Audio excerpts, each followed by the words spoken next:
oleh Nabi SAW di sini adalah apabila seorang saat ni itu ada kewajipan puasa. Sebagai contoh, sebagai contoh biasanya berlaku kepada orang puang lah. Yang mana dia baru ni tu dia datang uzur. Apabila datang uzur maka wajib dia kena qada. Tiba-tiba dah nak qada, dia mati dulu. Sebagai contoh. Ataupun orang tu dia bermusafir pada bulan Ramadan, maka dia mengambil rukhsah, kelonggaran untuk berbuka. Katakanlah dia bermusafir selama 3 hari. Jadi dia mengambil kelonggaran untuk berbuka. Maka wajib dia kena qada balik pada hari-hari yang lain. Kita buat contoh yang ketiga. Katakanlah orang tu masuk je bulan Ramadan sakit. Allah tak boleh nak puasa. Lepas daripada dalam 20 hari kau sakit, tak boleh nak puasa. Lepas daripada Ramadan sembuhlah, tak ada benda lah dia. Sembuh. Jadi kalau kira wajib dah dia qada. Tapi kita gitulah.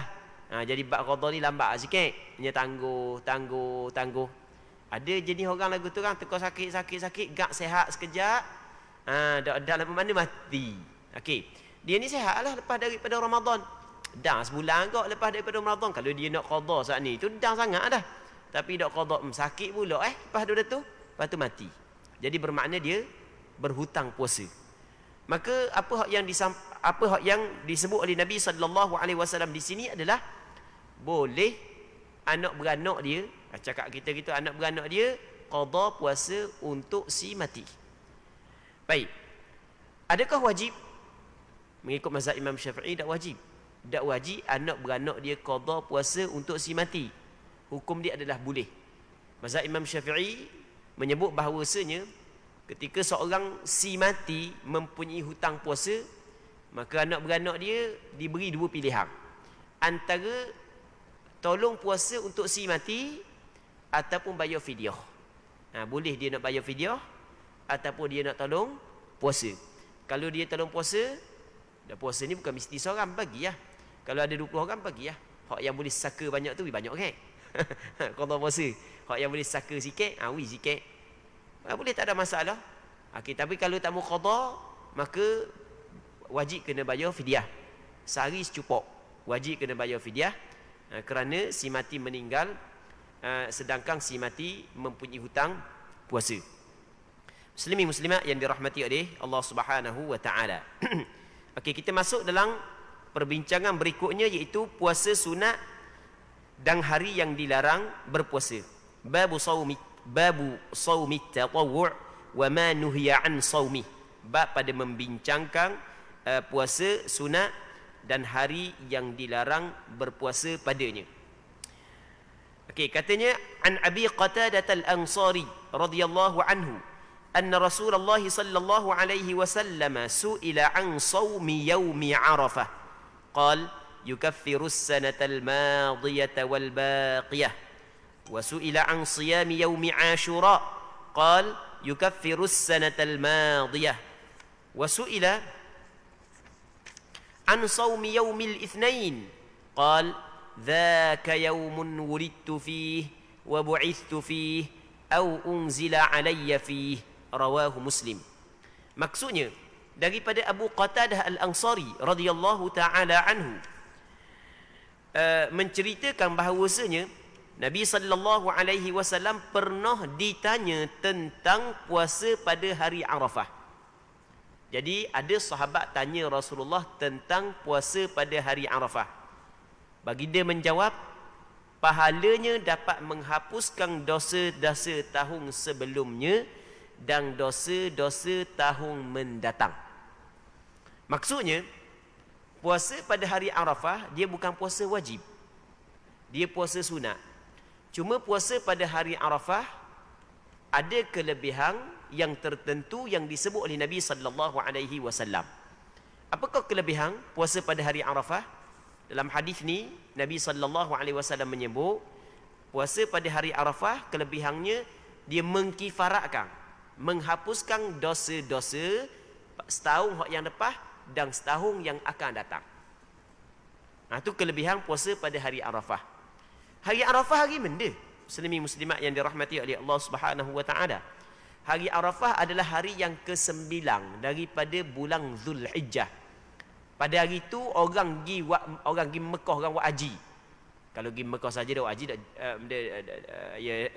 dak wukuf juga. Orang pergi Mekah, dia kalau dia buat haji pada hari tersebut dia akan wukuf di padang Arafah. Kan kita antara rukun haji adalah wukuf di padang Arafah. Yang mana wukuf di padang Arafah ia berlaku pada hari yang ke-9 daripada bulan Zulhijjah. Maka hari yang ke-9 daripada bulan Zulhijjah itu yang dinamakan sebagai hari Arafah. Baik. Kalau tanya pula, dah bulan Zulhijjah bulan berapa pula? Apa payah kita nak khabar. Kadang-kadang ada orang dia tak tahu bulan-bulan Islam. Dia bulan Zulhijjah gini, lepas daripada Ramadan, Syawal. Okey, hari raya. Raya tak tahu. Lepas tu lepas daripada Syawal, Zulqa'dah. Lepas daripada Zulqa'dah, Zulhijjah tu. Tu hari yang ke-9 daripada bulan Zulhijjah, itulah dipanggil hari Arafah. Kerana pada hari tersebut orang buat haji pakat wukuf di padang Arafah. Maka orang yang berpuasa pada hari tersebut ada ganjaran pahalanya. Puasa hari Arafah, puasa sunat. Sunat puasa pada hari Arafah. Tapi bukan sunat untuk kesemua orang. Puasa pada hari Arafah sunat hanya bagi orang yang tidak mengerjakan haji. Manakala orang yang mengerjakan haji tidak sunat dia berpuasa pada hari Arafah. Kerana Nabi SAW ketika mengerjakan hajjatul wada', Rasulullah SAW tidak berpuasa pada hari Arafah. Dan orang yang mengerjakan haji dia perlu kepada tenaga. Sebab dia haji ni dia bukan macam semayang. Dia kena pergi jalan situ, jalan sini, pergi situ, pergi sini. Jadi apabila perlu kepada tenaga, puasa ni dia mengurangkan tenaga, maka lebih afdal orang yang mengerjakan haji untuk tidak berpuasa pada hari Arafah. Tidak disunatkan kepada dia berpuasa pada hari Arafah. Hak yang kata sunat berpuasa pada hari Arafah adalah orang yang tidak mengerjakan haji. Muslimin muslimat yang dirahmati oleh Allah Subhanahu wa taala. Jadi besar kelebihan puasa pada hari Arafah sehingga dosa-dosa setahun sebelum dan dosa setahun selepas Allah Taala ampun. Kalau begitu lepas daripada kita puasa pada hari Arafah dah apa awak dosa pun. Jangan gitu pula. Jangan awak buat mikir logik akal gitu pula, dah kena gitu. Tak kena. Dia yang pertama sekali kita kena faham bahawasanya dosa yang diampunkan oleh Allah Ta'ala setahun sebelum dan setahun selepas adalah dosa kecil. Okey, yang pertama kita kena faham ia adalah dosa kecil. Dosa besar mesti kena bertaubat kepada Allah Subhanahu wa taala. Dia dosa-dosa kecil kadang-kadang diampun oleh Allah Taala kerana ibadat-ibadat tertentu yang kita buat. Jadi antara ibadat yang Allah Ta'ala akan ampun dosa kita kalau kita buat ibadat tersebut adalah puasa pada hari Arafah. Jadi kalau kita niat kerana Allah Ta'ala, aku dak makan, aku dak minum, aku tinggal bersetubuh start daripada keluar fajar hingga terbenam matahari, besar ganjaran setahun dosa yang kita buat, Allah Ta'ala ampun. Setahun dosa yang akan datang, kita akan datang. Kita manusia mana yang tidak terlepas daripada melakukan dosa. Akan datang kita akan buat, maka Allah Ta'ala ampun. Baik, tapi dosa kecil, tidak dosa besar. Okey, dosa besar adalah dosa-dosa yang ada amaran keras bagi pelakunya, ada pelaksanaan hukum hudud di atas dunia, ataupun bagi pelakunya ada laknat, bagi pelakunya akan dihumbang dalam neraka. Okey, itu antara tanda-tanda dosa itu dosa besar. Dan dosa kecil ketika seseorang itu memandang lekeh, ketika seseorang melakukan secara berterusan, maka ia bertukar menjadi dosa besar. Sebab itulah tak boleh kita guna alasan kalau gitu kita puasa lepas tu kita buat dosa. Tak boleh. Itu dipanggil dia memandang lekeh terhadap dosa. Mengekalkan dosa kecil, dia akan bertukar menjadi besar. Sebab itulah di antara athar yang diriwayat daripada sebahagian daripada salafus salih adalah la kabirata ma'al istighfar wa la saghirata ma'al israr. Maksudnya tidak ada dosa besar bersama dengan istighfar. Orang tu buat dosa besar terus dia bertaubat, terus dia minta ampun kepada Allah, maka tidak ada dosa besar. Maksudnya Allah Taala mengampun dosa dia. Tetapi dan begitu juga wala saghirata ma'al israr. Tidak ada dosa kecil. Maksudnya bukan dosa kecil kalau orang tu buat secara berterusan. Dosa kecil yang dilakukan secara berterusan, ia bertukar menjadi besar. Muslimin muslimat yang dirahmati oleh Allah Subhanahu wa taala. Yang keduanya, kata Abi Qatadah, dan pernah ditanya kepada Rasulullah tentang puasa pada hari Ashura. Jadi ada sahabat tanya kepada Rasulullah tentang puasa pada hari Ashura. Maka baginda menjawab, pahalanya dapat menghapuskan dosa-dosa tahun sebelumnya. Orang yang puasa pada hari Ashura setahun sebelum tu, Allah Ta'ala ampun dosa dia.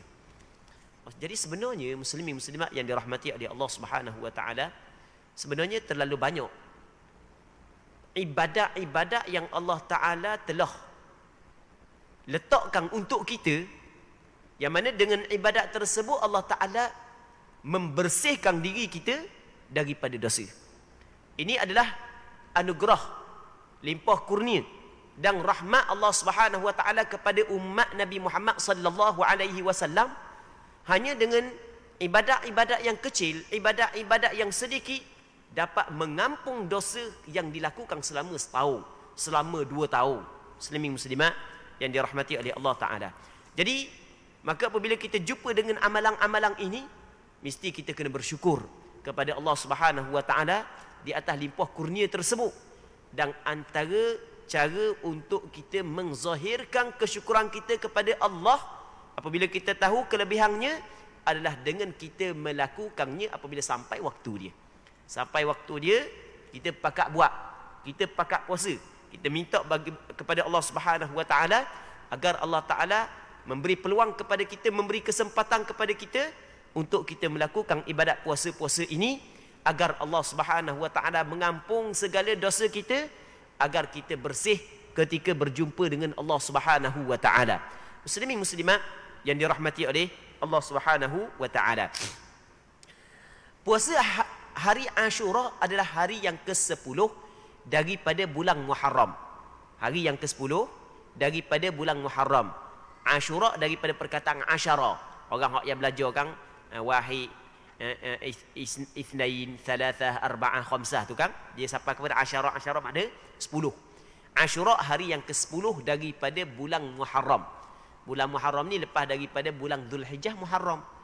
Muharram ni adalah bulan yang pertama daripada bulan Islam. Jadi hari yang ke-10 daripada bulan Muharram sunat kita puasa. Dan kalau kita tengok di dalam beberapa riwayat hadis, ternyata Rasulullah sallallahu alaihi wasallam berpuasa pada hari Ashura sebelum daripada Rasul datang ke Madinah lagi. Dan kalau kita tengok, ada sebahagian daripada penduduk Mekah, puak Quraisy, dia cukup memuliakan hari Ashura. Baik, muslimin muslimat yang dirahmati oleh Allah Subhanahu wa taala. Ketika Rasulullah sampai di Madinah, dalam hadis yang diriwayat oleh daripada Abdullah bin Abbas yang dikeluarkan oleh Imam Muslim rahimahullahu subhanahu wa taala, ketika Rasulullah datang ke Madinah, maka Rasulullah mendapati orang-orang Yahudi berpuasa pada hari Ashura. Tapi Rasulullah sebenarnya dalam riwayat lain menyebut Rasulullah pun pernah berpuasa dah sebelum daripada tu. Maka Rasulullah pun tanya, dah berapa orang Yahudi? Sebab dia di pinggir Madinah tu ada beberapa penempatan Yahudi. Ada Yahudi Banu Quraidah, ada Yahudi Banu Nadir, ada Yahudi Banu Qainuqa'. Baik. Jadi ketika Rasulullah sampai di Madinah, Rasulullah tengok orang Yahudi berpuasa pada hari Ashura. Maka Rasulullah sallallahu alaihi wasallam tanya, dah berapa puasa pada hari Ashura? Maka orang Yahudi mengatakan bahawasanya hari Ashura adalah hari yang Allah Subhanahu wa taala menyelamatkan Nabi Musa dan Banu Israel daripada kejahatan Firaun. Dan hari Ashura adalah hari yang Allah Subhanahu wa taala menenggelamkan Firaun dan tenteranya. Maka kami bersyukur kerana nikmat yang Allah Taala kurniakan kepada Banu Israel, kepada Nabi Musa dan Banu Israel. Maka kata Nabi sallallahu alaihi wasallam, kalau begitu kami lebih utama dengan Nabi Musa berbanding dengan kamu. kami lebih utama terhadap Musa berbanding dengan kamu. Maka Nabi SAW memerintahkan kepada sahabatnya supaya berpuasa. Okey, Rasulullah memerintahkan kepada sahabatnya supaya berpuasa. Dan pada awalnya, puasa pada hari Ashura termasuk dalam puasa yang diwajibkan. Sebelum daripada kewajipan berpuasa pada bulan Ramadan.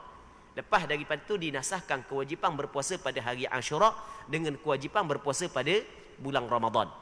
Jadi, Rasulullah mewajibkan kepada para sahabat berpuasa pada hari Ashura kerana ingin menyatakan untuk menzahirkan rasa syukur kepada Allah Subhanahu wa taala kerana Allah Taala menyelamatkan Nabi Musa alaihi salam. Tetapi dalam masa yang sama, ketika mana Rasulullah melihat orang Yahudi memuliakan hari Ashura, memuliakan hari yang ke-10 daripada bulan Muharram. Sahabat khabar kata hari ini pok Yahudi cukup memuliakan hari ini hari yang ke-10 daripada bulan Muharram ni.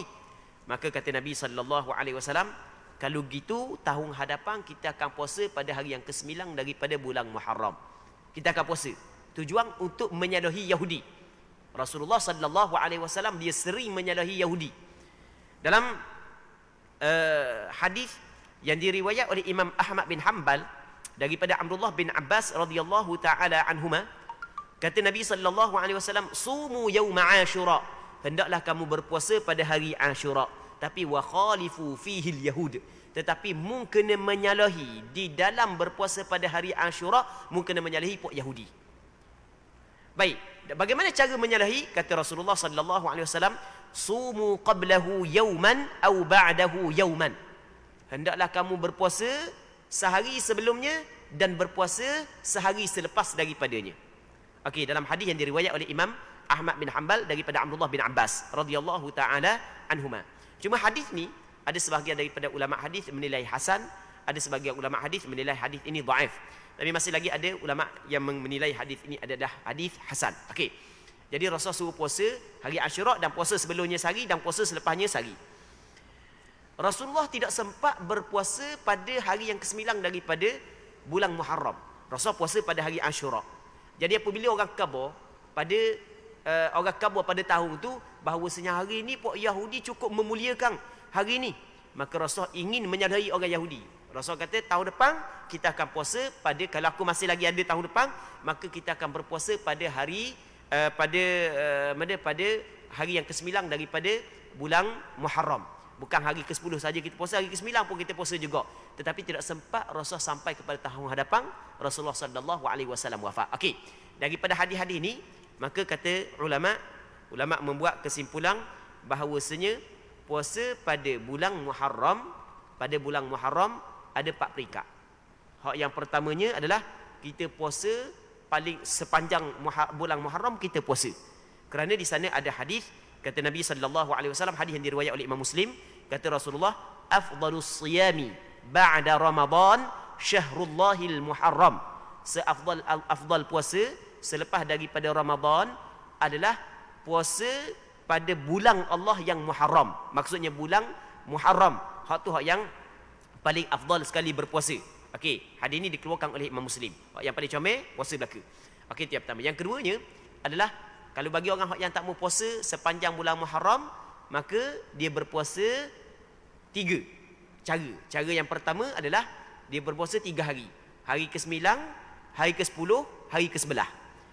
Kalau dia tak mau puasa 3 hari, dia puasa 2 hari.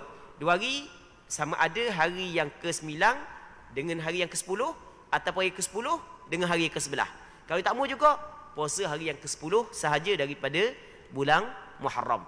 Okey, itu puasa-puasa sunat yang disunatkan kita buat pada bulan Muharram. Muslimin muslimat yang dirahmati oleh Allah Subhanahu wa taala.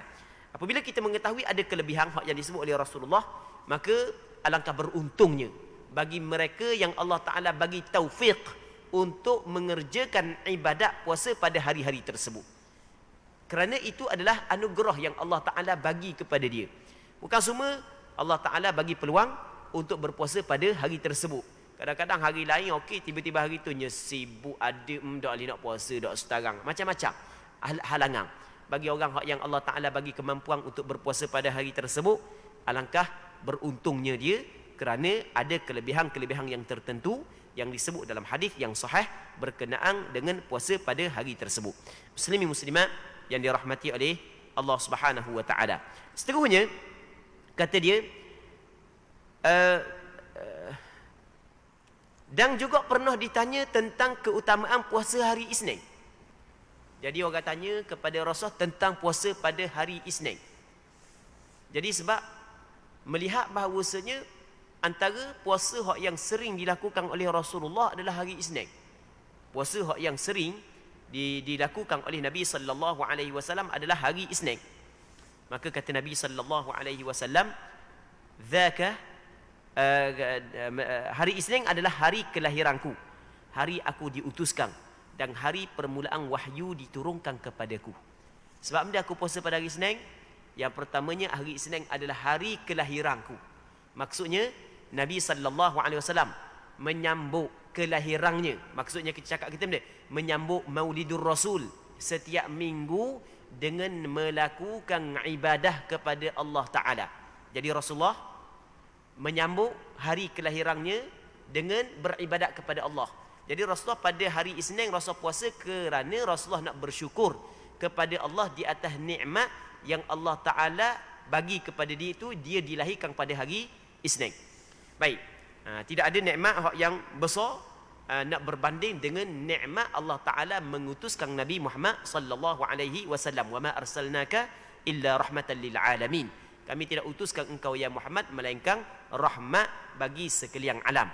Jadi hari Isnin adalah hari yang Rasulullah sallallahu alaihi wasallam puasa.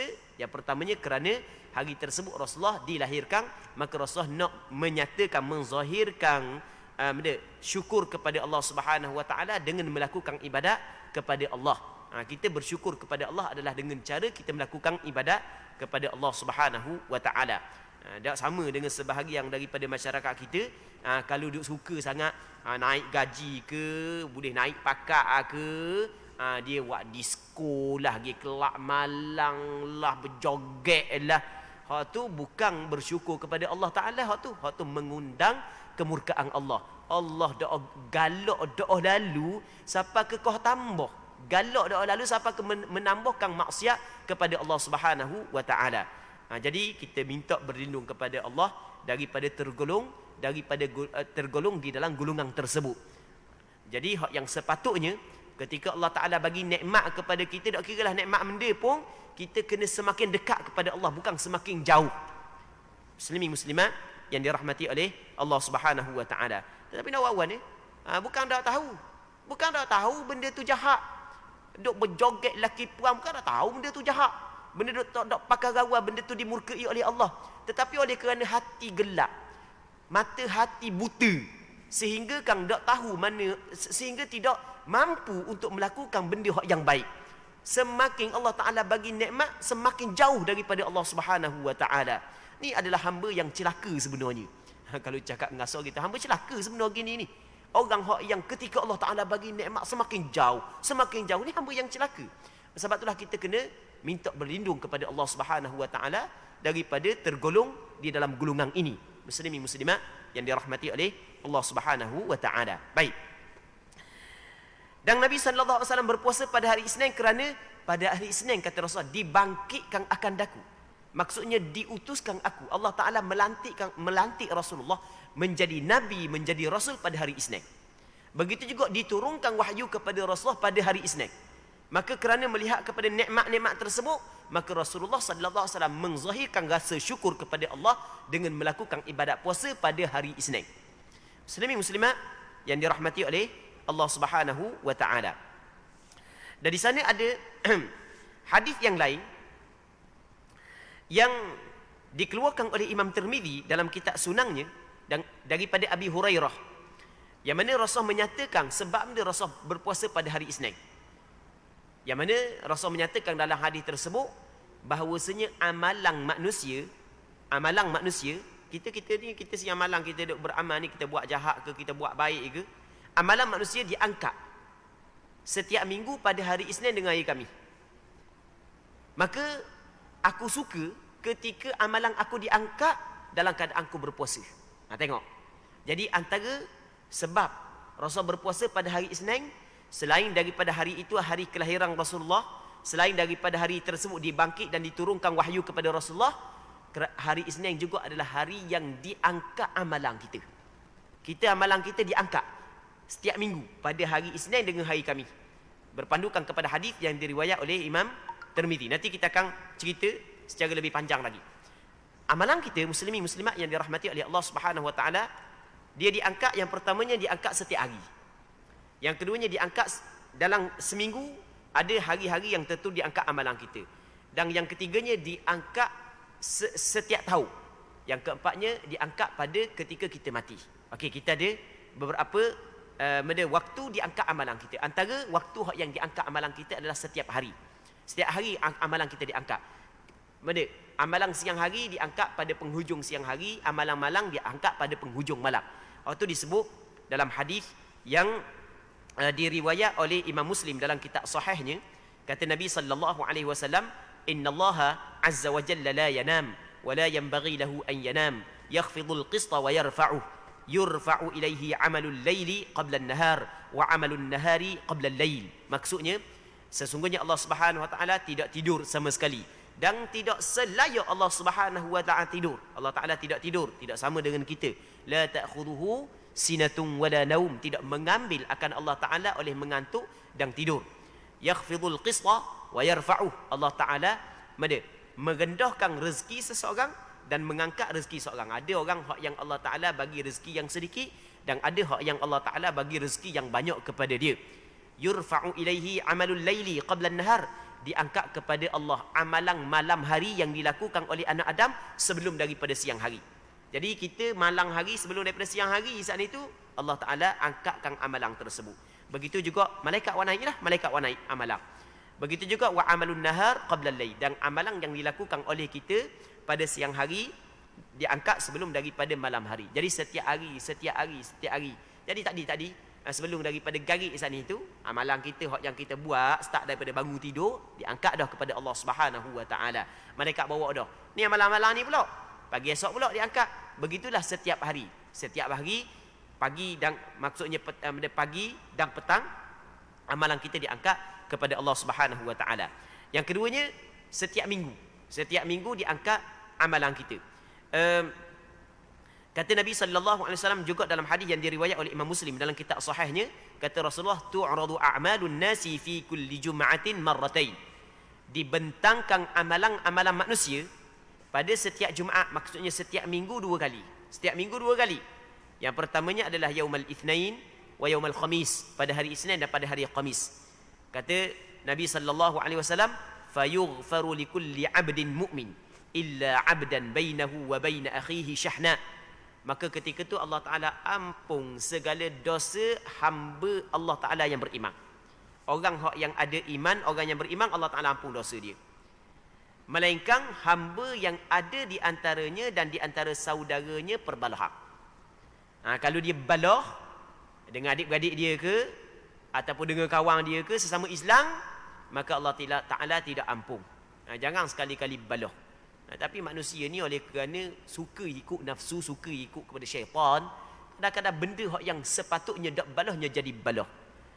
Benda yang sepatutnya tak perlu balahnya jadi balah. Benda yang kecil molek-moleknya ada balah. Benda yang kecil molek-moleknya ada balah. Dan pernah orang tanya kepada hamba, punca daripada berlaku perbalahan, tahu tak sebab benda? Sebab rebut pelik kereta. Tahu tak? Rebut pelik kereta je, nombor pelik kereta, nombor pelik kereta sampai ke balah adik-beradik. Sepatutnya tidak, sepatut benda tu berlaku. Bukan pelik kereta ni bukan boleh bawa mati pun. Muslimin muslimat yang dirahmati oleh Allah Subhanahu wa taala. Jadi orang beriman semuanya diampun oleh Allah Subhanahu wa taala, melainkan mereka yang ada perbalahan di antara dia dengan saudara dia. Maka orang ni dikatakan kepada malaikat, Allah Taala khabar kepada malaikat, utruku, biarkan orang ni. Maksudnya orang ni tidak diampun oleh Allah Subhanahu wa taala hatta yafi'a, sehingga mereka itu berdamai. Selama mana mereka tidak berdamai, maka tidak diampun oleh Allah Taala. Allah rugi. Kita dosa banyak dah, siang malam kita dok buat. Siang malam dosa kecil, dosa besar, dok buat banyak sok modah kita buat. Tiba-tiba Allah Taala bagi peluang untuk mengampung dosa kita. rupa-rupanya kita tidak tersenarai dalam golongan tersebut. Allahu Rabbi, alangkah ruginya golongan itu, muslimin muslimat yang dirahmati oleh Allah Subhanahu wa taala. Berapa dah? 2. Yang ketiga, setiap tahun diangkat amalan kita kepada Allah Subhanahu wa taala. Disebut dalam hadis yang diriwayat oleh Imam An-Nasa'i dalam kitab sunannya daripada Sayyidina Usamah bin Zaid radhiyallahu taala anhu, yang mana ketika dalam satu hadis yang panjang, yang mana hadis ini menceritakan tentang puasa pada bulan Syaban. Puasa pada bulan Syaban. Kita Rejab, Syaban, Ramadan. Okey, bulan Syaban sebelum daripada bulan Ramadan. Maka orang tanya, apa puasa pada bulan Syaban? Rasulullah banyak puasa pada bulan Syaban. Kata Rasulullah, syahrun yaghfulun nasu anhu baina Rajab wa Ramadan. Bulan Syaban ni adalah bulan yang manusia lalai di antara Rejab dan Ramadan. Rejab orang puasa, tapi Syaban orang tak puasa. Jadi lalai. Kata Rasulullah, wa huwa syahrun turfa'u fihi al-a'malu ila rabbil alamin. Yang mana bulan Syaban adalah bulan yang diangkat di dalamnya akan amalan-amalan kepada Allah Ta'ala. Fa uhibbu an yurfa'a amali wa ana sha'im. Maka aku sukalah amalan aku itu diangkat kepada Allah dalam keadaan aku berpuasa. Muslimin muslimat yang dirahmati oleh Allah Subhanahu wa taala. Jadi hak yang kita bincang tadi adalah kenapa Rasulullah berpuasa pada hari Isnin? Yang pertama kerana Rasulullah dilahirkan pada hari Isnin, dan yang keduanya Rasulullah dibangkitkan pada hari Isnin. Yang ketiganya kerana Rasulullah diturunkan wahyu kepadanya bermula pada hari Isnin. Yang keempatnya adalah kerana hari Isnin juga adalah hari yang diangkat amalan anak Adam setiap minggu. Muslimin muslimat yang dirahmati oleh Allah Subhanahu wa taala. Seterusnya, wa an Abi Ayyub Al-Ansari radhiyallahu anhu anna Rasulullah sallallahu alaihi wasallam qala man shama Ramadan thumma atba'ahu sittan min Syawal kana ka siyamid dahr, rawahu Muslim. Daripada Abi Ayyub Al-Ansari, seorang sahabat Rasulullah, katanya Rasulullah sallallahu alaihi wasallam pernah bersabda, barang siapa yang puasa pada bulan Ramadan, okey, dia puasa penuh pada bulan Ramadan, kemudian mengiringinya dengan puasa 6 hari di bulan Syawal, lepas daripada puasa Ramadan dia puasa pula 6 hari pada bulan Syawal, pahalanya sama dengan puasa setahun. Sebab 30 hari sehari diganda kepada 10 kan, kita satu kebaikan diganda kepada 10 kan, 3 hari jadi ganda kepada 10 jadi 300 hari, 6 hari saat ni tu ganda kepada 10 jadi 60, jadi 360, jadi setahun lah. Baik, jadi orang yang berpuasa bulan Ramadan, sebulan Ramadan, lepas tu dia berpuasa pula 6 hari pada bulan Syawal, maka dia dapat ganjaran pahala puasa setahun. Tapi ganjaran pahala puasa setahun ni puasa fardu, bukan puasa sunat. Ganjaran pahala puasa fardu selama setahun. Sebab kalau kita kata kalau puasa sunat tak semesti 6 hari pada bulan Syawal, 6 hari pada bulan Zulqa'dah, boleh juga 60 hari sebab sehari diganda kepada 10.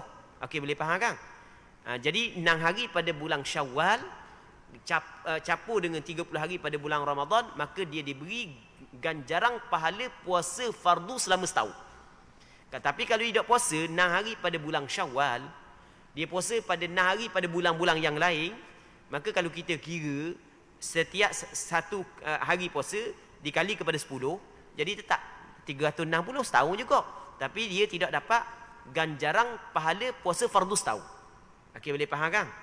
Hak yang dapat ganjaran pahala puasa fardu setahun adalah bagi orang hak yang puasa pada bulan Ramadan penuh dan puasa pada bulan Syawal sebanyak 6 hari. Adapun perempuan yang datang haid pada bulan Ramadan, dia tidak mampu untuk puasa penuh, maka cara dia untuk dapat ganjaran ini adalah dia qada puasa tersebut pada bulan Syawal, lepas tu dia pun puasa pula 6 pada bulan Syawal. Maksudnya tidak perlu dia gabung di antara qada dengan puasa sunat. Insya-Allah dia juga akan mendapat ganjaran ini. Muslimin muslimat yang dirahmati oleh Allah Subhanahu wa taala. Jadi untuk malam ni kita berhenti sini dulu.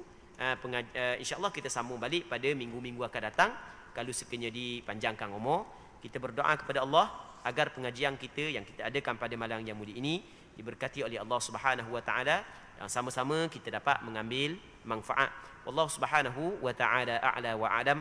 اللهم حققنا باتباع نبيك محمد صلى الله عليه وسلم ظاهرا وباطنا اللهم اجعلنا ممن يستمعون القول فيتبعون أحسنه وصل اللهم وسلم وبارك على سيدنا محمد وعلى آله وصحبه أجمعين والحمد لله رب العالمين.